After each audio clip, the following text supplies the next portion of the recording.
Chapter 13. Luke worked out a plan for leaving the school every day after lunch and coming back right before dinner. It was a sort of compromise. He thought he ought to go to some classes, no matter how little sense they made to him. In this way, he wouldn't miss any meals. He was already hungry all the time.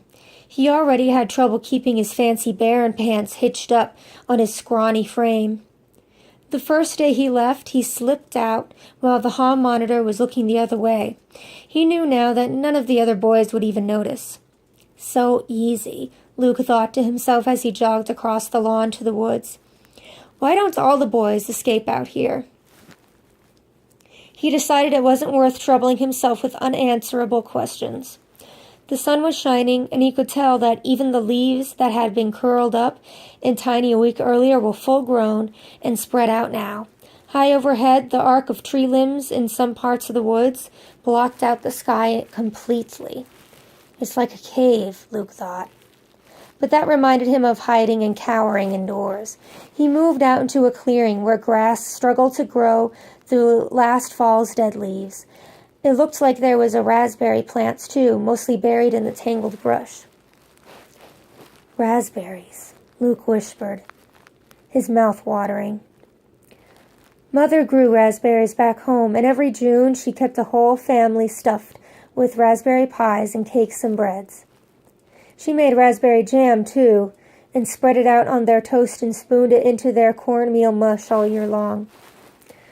Luke eagerly searched the branches in front of him. Tasting a raspberry would like be visiting home just for a minute. But there weren't any berries yet, only an occasional bud, and it was likely the weeds would choke out those buds before they matured, unless Luke cleared the brush around them. It only took Luke 10 or 15 minutes to pull the weeds and give the raspberry plants room, but by the time he was done, he had a full-blown idea in his head. He could grow a whole garden out here. Surely no one would mind or even find out. In his imagination, he saw neat rows of sweet corn, tomato plants, and peas.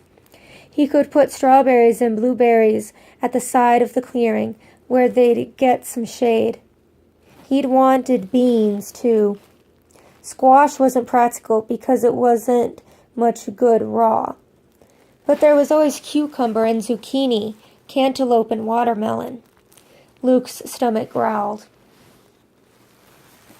Then he remembered seeds. He didn't have any. Luke's dream instantly withered. How stupid was he that he thought he could grow a garden without seeds? Luke could imagine how Matthew and Mark would make fun of him if they knew. Even Dad and Mother would have a hard time not laughing. Just a month away from home, and he'd already forgotten what you needed for a garden. Luke stared at the measly raspberry plants in disappointment. Then he could almost hear Mother's voice in his ears. Make the best of what you've got. How many times had he heard her say that? Even one raspberry would be delicious. And maybe he could find blueberry or strawberry plants somewhere in the woods and transplant them. And maybe he could get seeds from some of the food at school. The bean sprouts they're always feeding him, for example, could he plant those? He didn't know what kind of beans they would grow into, but even if they were soybeans, Jen had once told him that the government thought those were edible. Roasted, maybe. He could build a fire. And maybe later in the summer, they would serve tomatoes or cantaloupe or watermelon, and he could smuggle the seeds to his room somehow. It would be too late for planting them by then, but he could save those seeds for next year.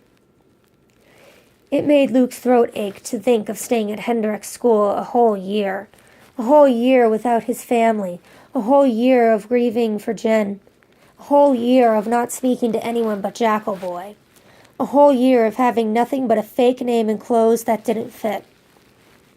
Luke stood up and planted his feet firmly on the ground. I have the woods, he said aloud. I'll have the garden. This is mine.